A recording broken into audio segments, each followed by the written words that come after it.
Hey yo, it's DJ Rehmidi, yeah, he brings the melody, musical therapy, can you feel the energy? With some heavy beats, he's got the recipe for mixing up tunes from the studio to any street. Okay, welcome to podcast number 9. I'm here with my good friend from back in the day, Sam Jordan. I saw her every evening, between her lipstick and the stain. I don't need her, like she don't need me.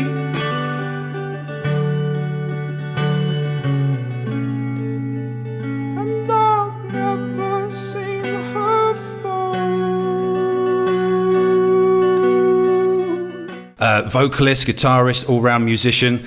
Sam, good to speak to you again, my friend. It's been a long time since I last saw you, a few years. How have you been? Yeah, I've been really well, thanks. Good, man. Yeah, I wanted to get you on this podcast. I've started to sort of branch out. I started off doing talking to musicians here in Thailand, and I branched out ever since Corona and the popularity of Zoom. Everyone's using Zoom. So I thought, why not talk to some of my old musician friends? And here you are. So it's good to have you, mate. What have you been up to? In my music life. Yeah, let's talk music. Yeah, let's talk music. So, Corona's been good for it. Really? Right. I was in lockdown for like the same time as everyone else, 2 or 3 months. Yeah. So I was able to completely indulge in any creative, for sure. Yeah, recording ideas that I had at the time. So yeah. That's good, man. Right? It's kind of going into more detail, but yeah. Yeah, I mean, it's kind of been a curse and a blessing in a way, isn't it? Because people's gigs have kind of stopped, but then people have still been given the chance to create in their homes. It's the same for me as well, DJ stuff, production stuff, whatever. The gigs slowed down, but the opportunity to create by yourself in your own space. I mean, what else are you going to do when you're told to stay inside for that long, right? So yeah. I mean, live performance takes up a lot of time and a lot of mental space. And I found that personally, and with the other people I played with, we were constantly preparing for a show. Yeah. And that took up a lot of that kind of mental, creative energy. Like preparing a good set. Yeah. And you're not thinking about your recording right ideas and techniques and whatnot. So would you say this year has sort of shifted your focus to more writing, to more composing, creating material, rather than I need to put a show together? Yeah. I mean, I'm always writing songs, but it's shifted my focus to the production side of things. So this time last year, I bought a kind of really decent recording setup to use at home. Yeah. And we were kind of delving into it kind of Christmas time, but then still kind of preparing for live stuff and never really getting fully going with it. So then, yeah, me and my main collaborator, a guy called Ez, really started working on our album when lockdown hit. Yeah. Well, we'll talk about all your creative projects, actually. Well, I want to start by explaining to the viewers or the listeners how I actually know you. So if we rewind right back to the start, I think sort of 2008, 2009, I met you, and it's kind of music related, but we both studied at a dance institution in London called Laban. It's just a really inspirational place to dance. So one of the things that's really, really amazing about the teachers at Trinity Laban is that each one is very unique and very different, and that really shifts your way of thinking as a dancer. So I met you there. I dropped out after a year. You carried on. You graduated, right? Yeah. Yeah. Just. Yeah. So tell me about that experience. Obviously, that you would have spent 2 years there where I wasn't there. Graduated, and then I imagine you would have started to look for work? What happened after during that time? So, you know, like these kind of institutions, you know, like dance is partly a physical, like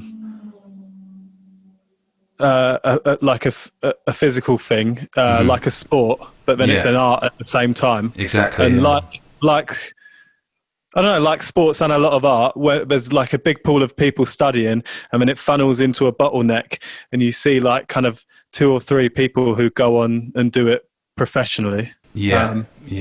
And I was one of the ones who didn't, who kind of fell off before it got to that.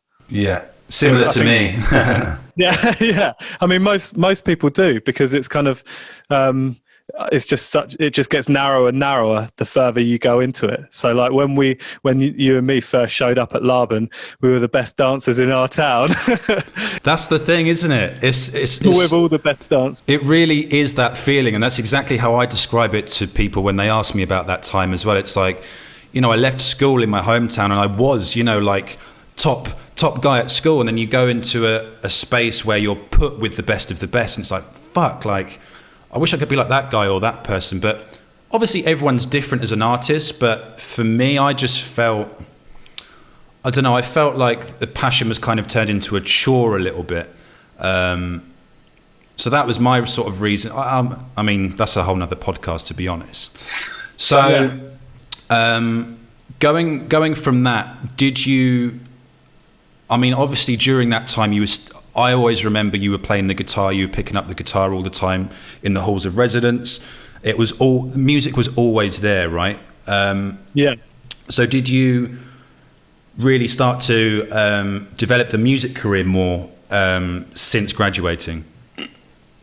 Yeah. So what kind of happened for me where music came in? I think I always wanted to be a musician. Yeah. But I felt like to go and study it, you needed to be able to read music, and you needed to have like a stronger sense of the theory side of it. Is that not your background then, to be the theory stuff? No, not at all. Yeah, it was picking up a guitar and writing songs. Right. And there's not many kind of,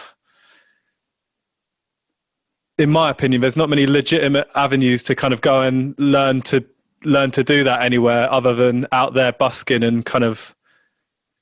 So studying dance felt like, at least I could go to like a really good dance college, get a qualification, and that would kind of give me some credentials. I couldn't see that for myself in music, so I went with the dance.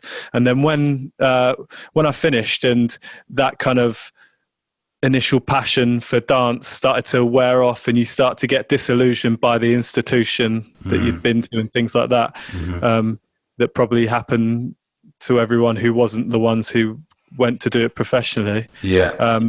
Music kind of crept in, and I couldn't keep it away. Like, I know. Yeah. I mean, similar for me in a way, obviously not really a musician myself, but I just felt much more connected with music than dance. For me, I felt quite restricted in terms of that type of art form, where I think music has endless possibilities. That's sort of my viewpoint. So I think for both of us as well, dance was about music. Yeah, exactly. We'd kind of be listening to your stuff in your bedroom, and that kind of set us off. Or like at the time, dubstep was a thing, and I remember going to like that uni night over at Goldsmiths. Yeah.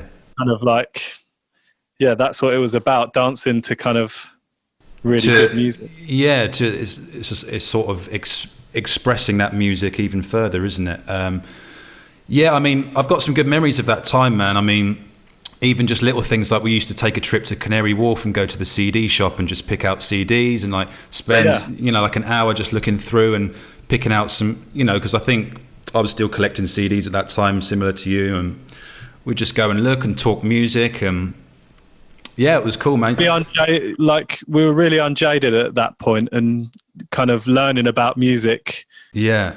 Our own taste for the kind of, I don't know, for me it was the first time. I think growing up you kind of Well, for me, like things you'd pick up what was near to you or like a friend had listened to.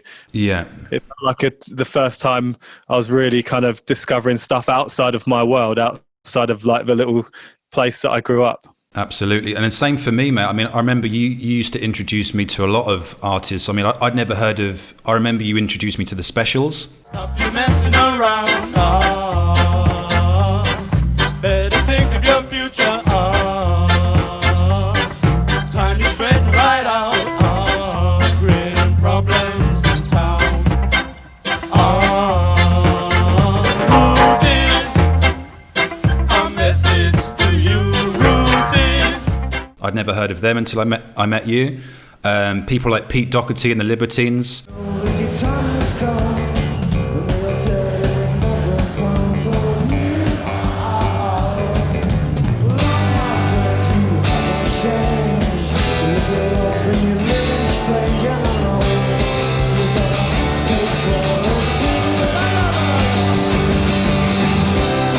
And so much more sort of alternative rock and indie stuff as well. So thank you for that. It was good times. You hear of bands like the Specials or, you know, like name any band for the first time, and now it seems so obvious. Like, how did you... Yeah. How had I not heard of them, you know?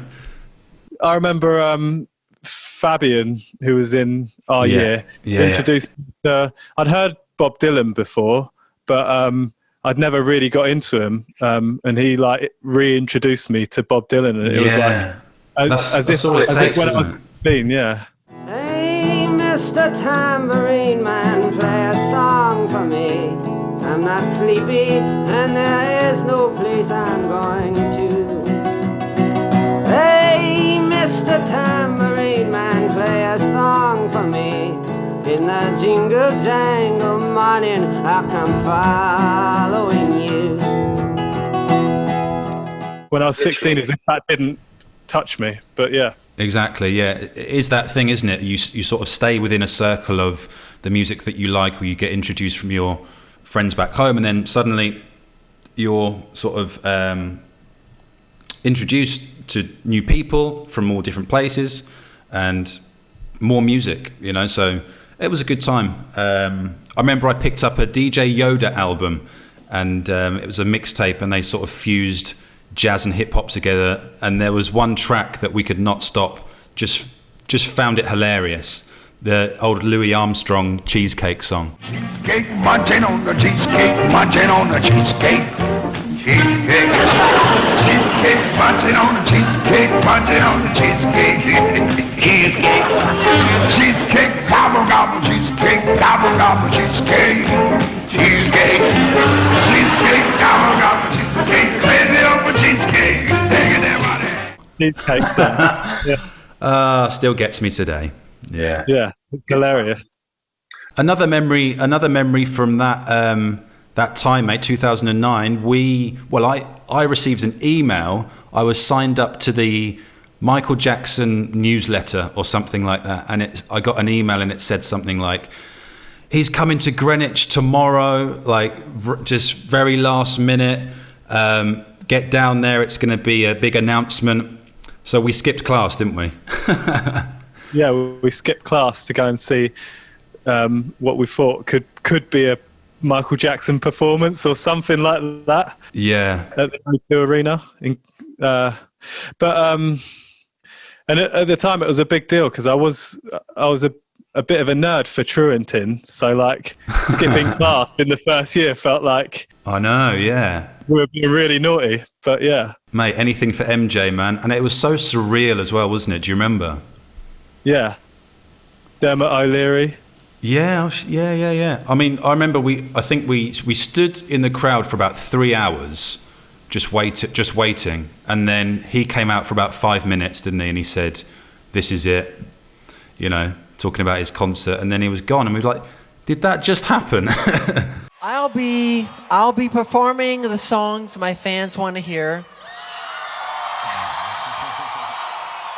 This is it. I mean, this is really it. This is the final curtain call. Okay? And I'll see you in July.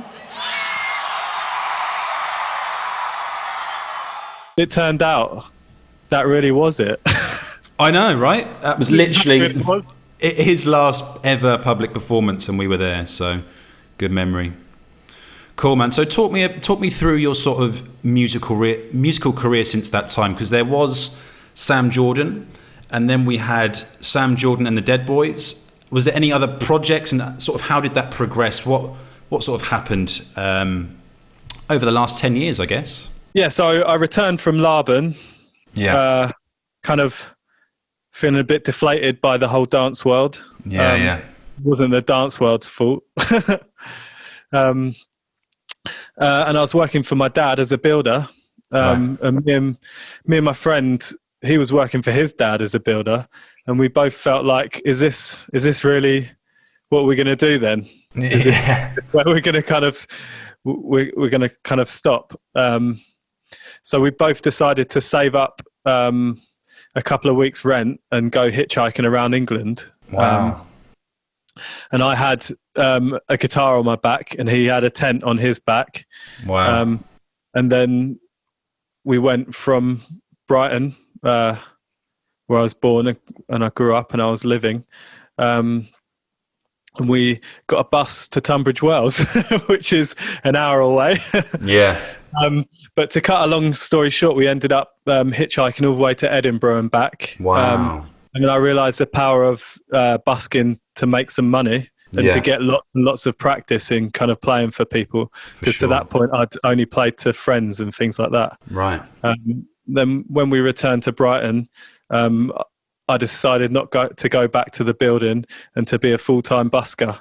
Wow. So you'd never done a sort of proper performance pre-Laban then?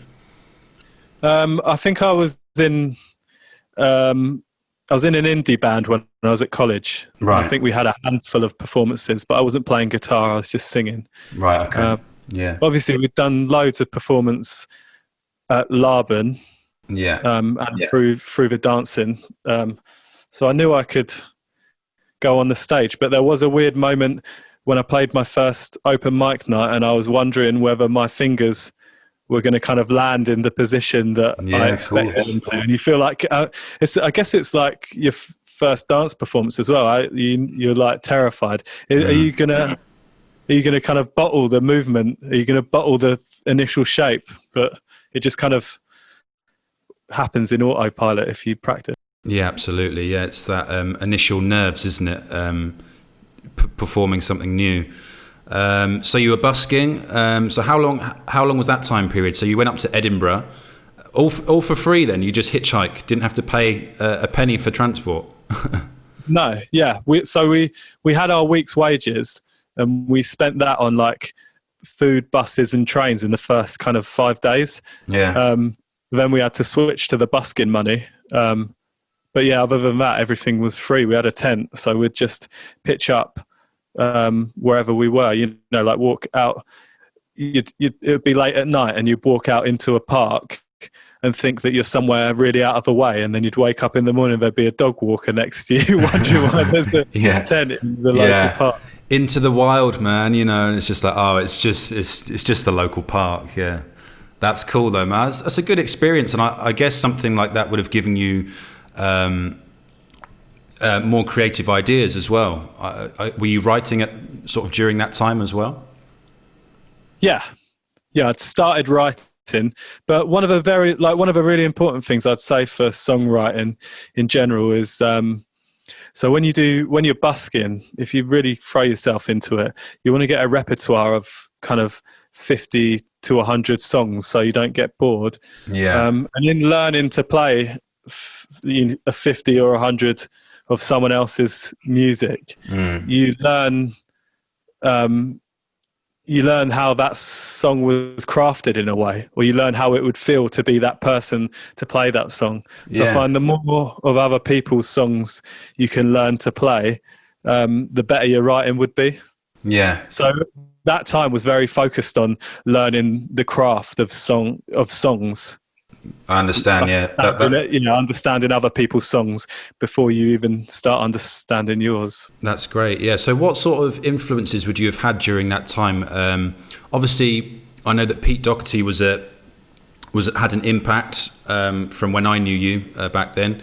Talk about some more artists that sort of really impacted you musically and would have informed your own music as well. Yeah, sure. So yeah, obviously Pete Doherty was that was in the middle of like the indie times in 2009 or whatever. So yeah, he was probably one of the better songwriters at the time. All the girls together,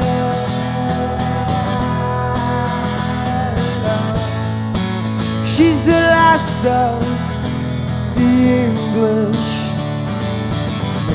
roses. She's the last of the English roses. But yeah, I moved forward in my early 20s onto people like Bob Dylan and Leonard Cohen. But most importantly, that was there was a real folk resurgence, especially in Brighton. So Bob Dylan was really relevant. But to really get into Bob Dylan, I wanted to listen to and learn the songs of the people he was listening to. So I was kind of going back to kind of people like Leadbelly, Blind Willie McTell. There's I don't know if you know about Alan Lomax. Don't think so.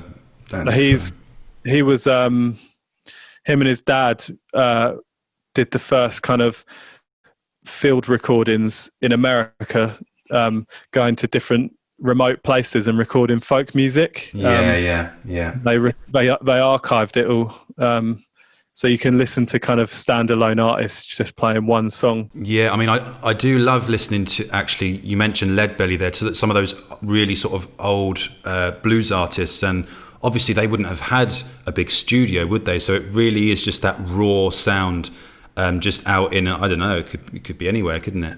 It could be anywhere. In a prison. Yeah, exactly. Yeah, I think Leadbelly was a he did get sent to prison, didn't he? Yeah. Irene, good night. Irene, good night. Good night, Irene. Good night, Irene. I guess you're in my dreams. If we fast forward a little bit, I met you, I think it was 2013, 14. I'd moved on to study music production. So I was in Derby, and part of my end of course portfolio was to record these different artists and demonstrate that I could put together a good quality tracks. So I invited you to come, and we did a live session, which I really enjoyed. I still remember it well. I guess you could call it like a live EP that we put together. Yeah. And one of the songs that really stood out for me that you performed was Tell Old Bill. It's just such a nice song. And I've since researched Dave Van Ronk since you did that. Tell old Bill when he come home, you better leave them downtown girls alone. There's morning, there's evening, so soon. But yeah, I love that sound. Is that another sort of artist that you were researching during that time, sort of going back in history? Yeah, Dave Van Ronk was the guy who gave Bob Dylan his first gig. Wow. So Dave Van Ronk, they called him, what was the street? It was in the Greenwich Village folk scene in New York, and he was the mayor of McDougal Street, they called him. Okay. And that's where all the coffee shops, where all the folk singers were playing. Yeah. Well, so yeah, Dave Van Ronk was kind of supposedly a bit bitter that it was never him who became the Dylan. Also, you've seen that film Inside Llewyn Davis. We spoke about this before. I still don't think I've actually seen it, but I know exactly what you mean. Yeah. So that's partially based on Dave Van Ronk as well. Right. Yeah. Like the folk singer who never fully made it. I know, it's a bit of an unsung hero, really, isn't he? Because such a nice voice as well, so unique.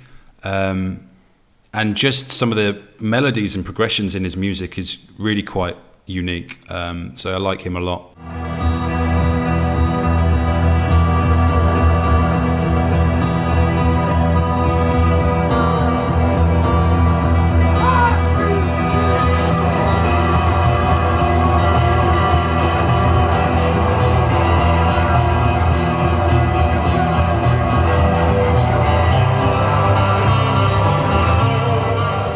So, Sam Jordan is an artist, and then we start to see Sam Jordan and the Dead Boys. So talk to me about that project. So what happened after I met you, I'd put up a few YouTube videos of me singing bits and pieces, and then an A&R who was working for a record label or a publishing label called Cooking Vinyl Publishing was coming to my shows. Cool. And I got scouted from that, and I got a publishing deal with Cooking Vinyl. Wow. So from that, I got the funding to go and make my first EP. Yeah. So I formed a band to go and make that first EP with. So that's where that band name was born. That's really cool, yeah. And I've seen your music videos that came out of that project as well. Really professional, some good ideas in there. I saw a live gig, I think, as well. But what I did notice, Sam, was kind of a change in style, I guess. I think from my perspective, you'd adopted maybe more techniques, maybe like a more sort of vibrato in your voice, different pitches and things. Was it different creative themes that you were exploring during that time? Yeah, as far as that goes, I was still really trying to find my voice, because I feel like when I first started out, it was kind of a very natural voice. Yeah. Maybe at the time I felt it might not have been recognised next to someone else's voice. So I was really trying to discover the edges of what I could do.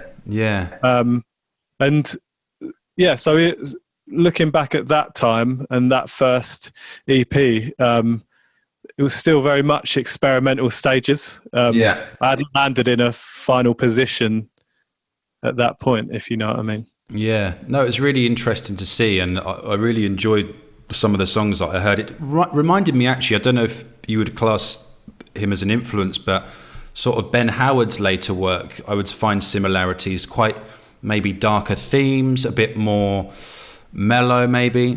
But no, I really enjoyed the songs that came out of that project. Yeah, his later work was coming out at a similar time. So yeah, maybe we were on a similar scent.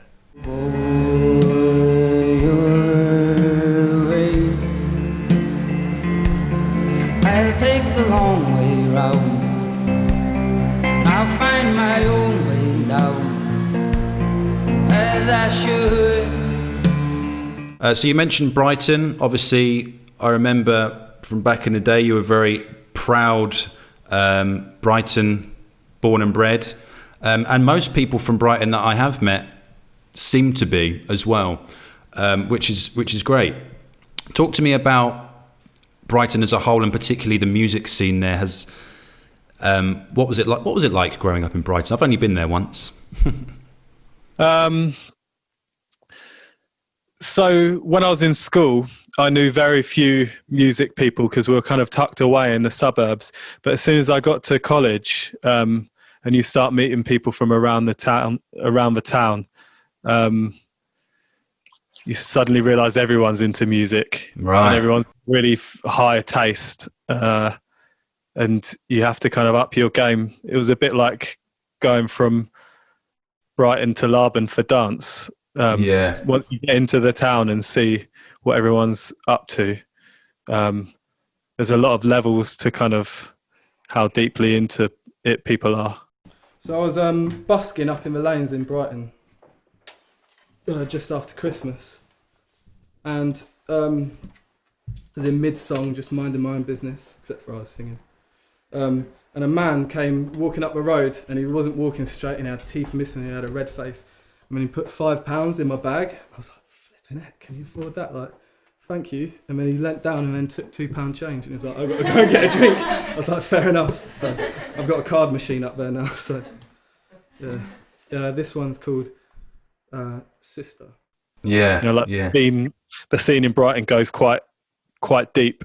Lots of different styles. People know a lot about a lot. That's cool though. I mean, it seems like a very creative place, and obviously I suppose, a lot of competition between different artists, bands, and things like that. But I guess in a way you could look at that as inspiration and encouragement to keep pushing creatively. Would you say that's true? Oh, definitely. I mean, yeah. So moving forward to kind of after the Laban years, you can start to get shows really easily. There's loads of open mic nights and things like that. Yeah. And then there's loads of kind of proper live shows, but it's hard to get money early on because everyone wants to play and everyone will play for free.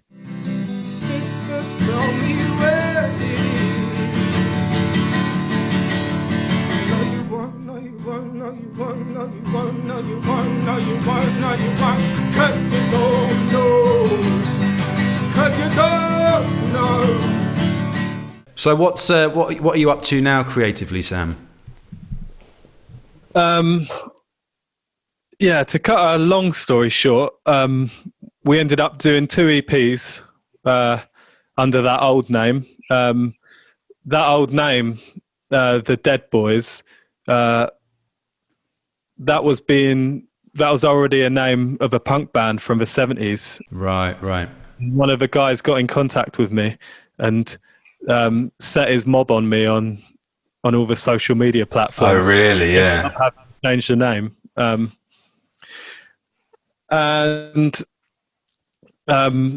So we changed the name a couple of times to insignificant other names. Yeah.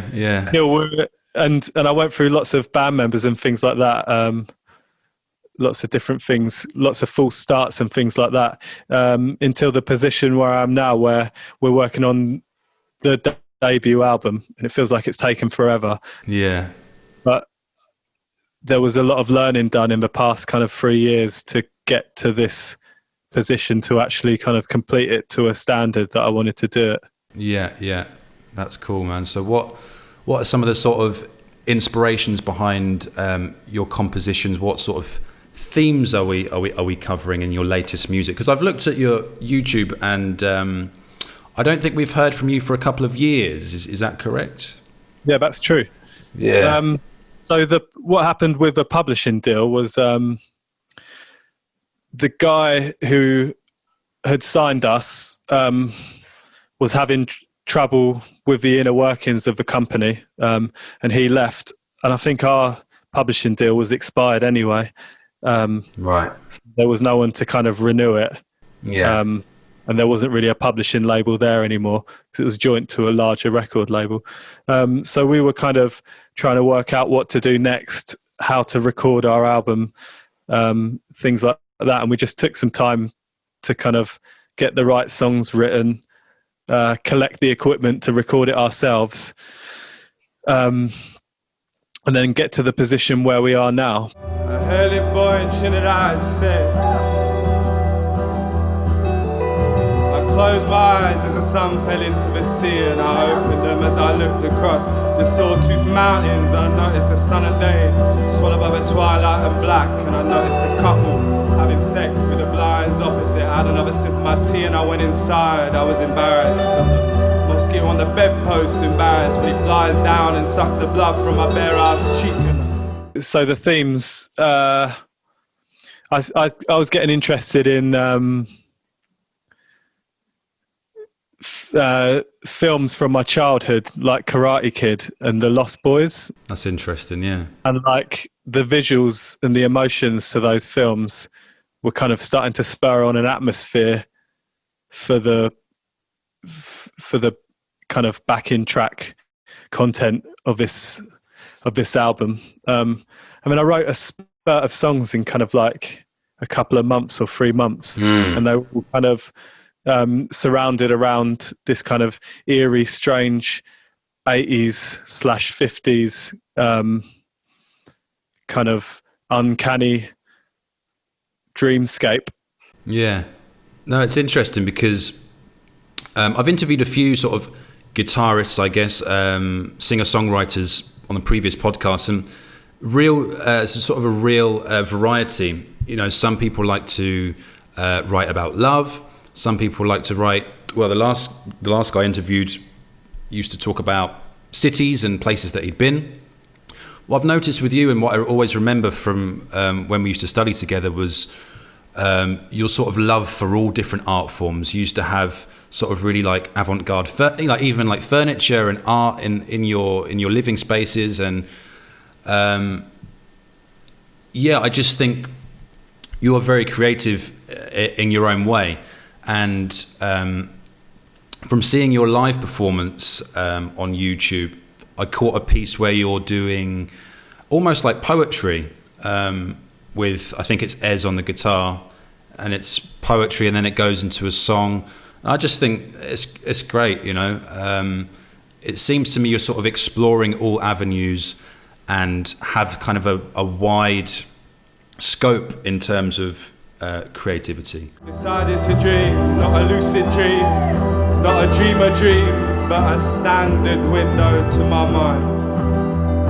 And it was in that dream I heard this song.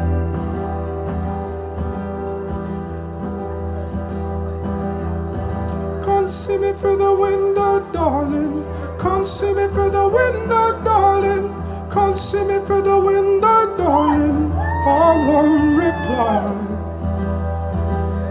Yeah, thanks for the compliment. I think, as you were saying about speaking to people and what they write about and things like that, I'd say like I never have one particular theme that I'll always write about.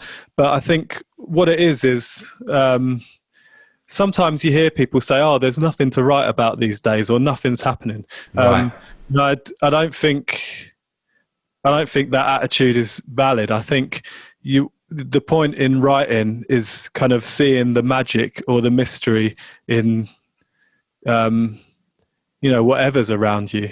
Yeah. Sometimes you could focus in on like a woodlouse in the corner of your room or something like that, and you could write a whole song without even mentioning it's about a woodlouse and describe a way of living, or you could kind of like take inspiration from the horizon or like a really detailed relationship that your friend's been in or something like that. But I think it's just seeing the threads that make up the web in front of you, rather than like just blankness all the time, or like like just another day.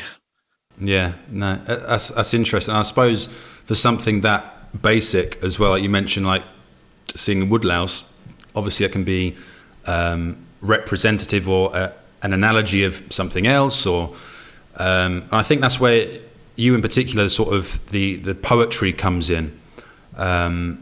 And similar, I keep linking it to sort of Ben Howard sort of style, but I suppose it's true of a lot of folk music. It is quite poetic. It's not so literal, which is always more interesting, I think, for the listener. I've always tried to learn from my heroes, and one of the themes that I found was that obviously to be a lyric writer, you have to know a lot about poems and words and things like that. Yeah. And they all had their kind of poetry heroes. So you have like Dylan was really into a guy called Allen Ginsberg, who ate fire in paint hotels or drank turpentine in Paradise Alley. Death, or purgatoried their torsos night after night with dreams, with drugs, with waking nightmares, alcohol and cock and endless balls. And obviously Jack Kerouac. You have like songwriters like Tom Waits, who's really into Charles Bukowski. Right. And as you go back and you read all of these poets and novelists, you realize how much they've influenced the lyrics to kind of some of the great songwriters. Yeah. The poetry side of it, as I was saying, learning to play lots of other people's songs to know how it feels to sing a good song, but at the same time, like reading all the great poets and things like that can really help you understand how words work. That's great, man. I don't think a lot of musicians would go that in depth with their research, so I admire that. It's similar for I do a similar thing. It just not with poetry or lyrics, but in terms of sampling. Obviously I'm very much into hip hop music, and it's like, well, where did that come from? Where did that sound come from? Where did that come from? What influenced that? So you're always sort of going back in history and trying to research the origins of the sound. So I guess it's a similar thing for you with lyrics and words, which is interesting. Absolutely. I mean, yeah, in your position, you could sample one of the famous sampled songs that a lot of your heroes have sampled, and that would give you a similar experience to kind of the experience they went through. Like really understanding that song. I don't know what there's some famous soul songs that are really heavily sampled, aren't there? But I can't. Yeah, well, a lot of. Morning Sunrise. Heard that tune? Which one? Morning Sunrise, I think it's called. Possibly. Well, yeah. What I'm going to do actually. Look, live performance right here. Let's do it. Cool, man. So, what are you doing, sort of day to day, and how often are you gigging and writing at the moment? And a further question. Sorry, it's all coming out. How have you dealt with? I know that you said obviously Corona has given you the window to be more creative, but how else have you sort of dealt with the last 6 months, I guess, as well?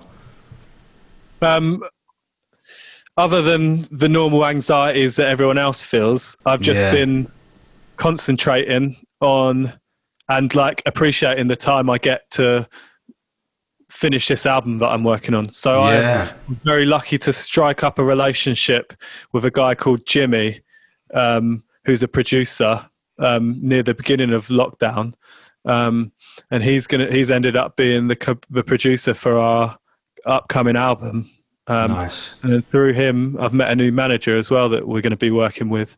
So it's kind of like hopefully the beginning of something exciting. That's cool. And that's been getting me through these weird times. For sure. Yeah, I think we're looking at kind of to be playing live properly. It's probably not going to be until spring next year, unless there's some big steps forward or revelations in the next couple of months.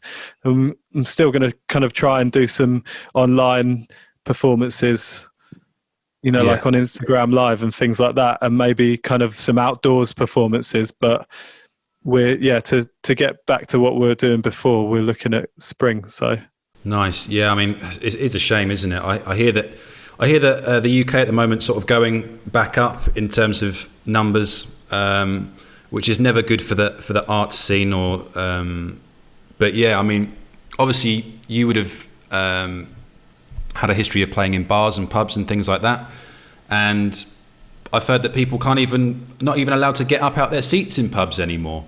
So yeah, it's a tough time, isn't it, in terms of performing anyway? Absolutely. As well, they say that singing and talking loud on stage is a good way to spread COVID. Oh, really? Yeah. But, interesting. History tells us that a pandemic like this is kind of a 2-year thing, and then it kind of fades into some kind of nothingness. Right. That's hopefully history repeats itself. Yeah. Has this year informed any creative ideas? Obviously it's such a cliche thing to do.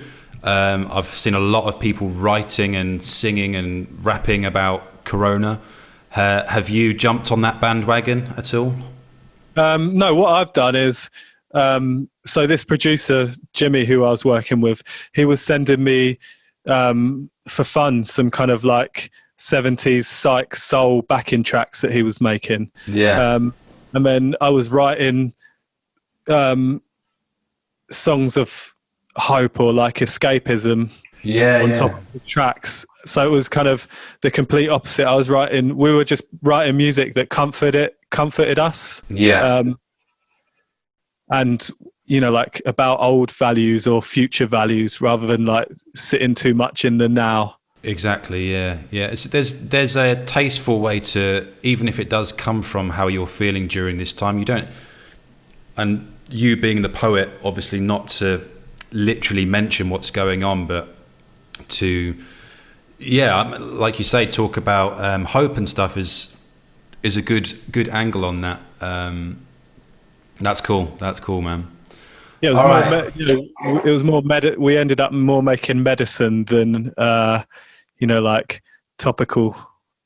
Rather than just sort of what people already know, what they probably don't want to hear. Yeah, that's cool, man. Well, we better get the guitar out then, I reckon, mate. Yeah, definitely. Baby, let's go.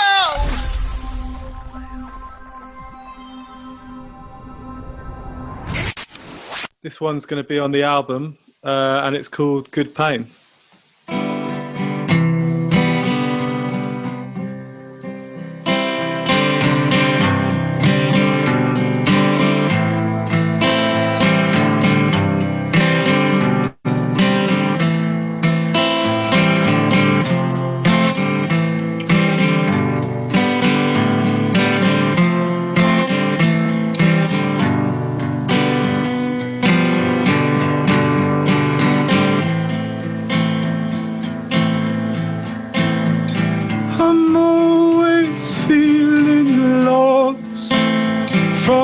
place I never was, a place I'll go with you, a place that's going through the grave. It's change, good pain.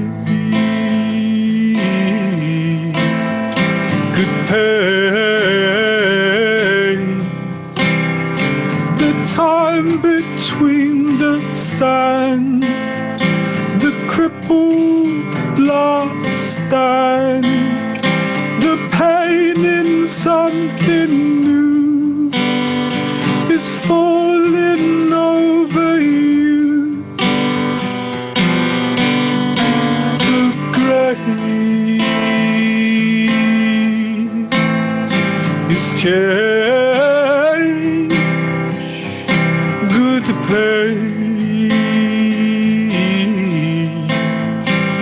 pain,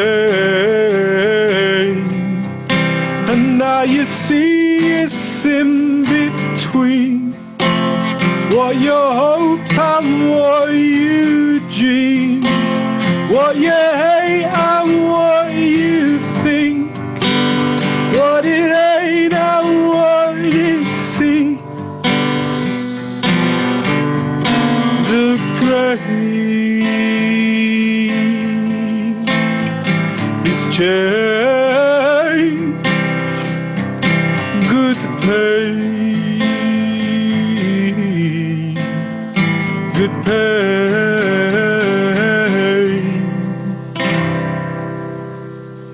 Woo, nice, man. Well done.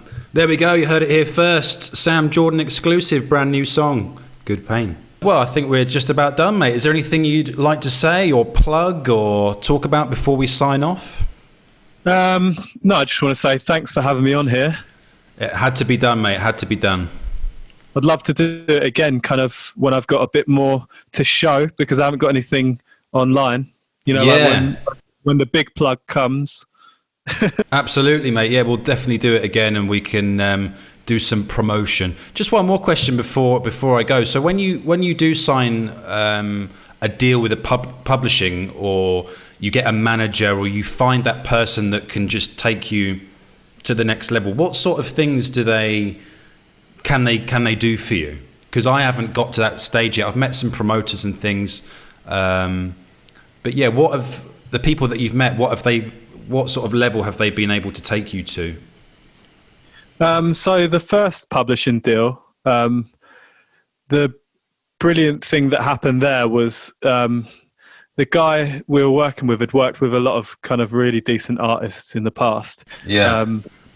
So it meant, so when you're putting a record out, you want to use radio pluggers and PR campaigns. Yeah. Kind of boost what you're doing. So to get yourself on the radio and to get yourself in articles and kind of online blogs and things like that. Right.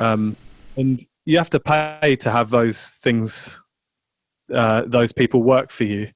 But also you have to have like a legitimacy to even make them want to work with you.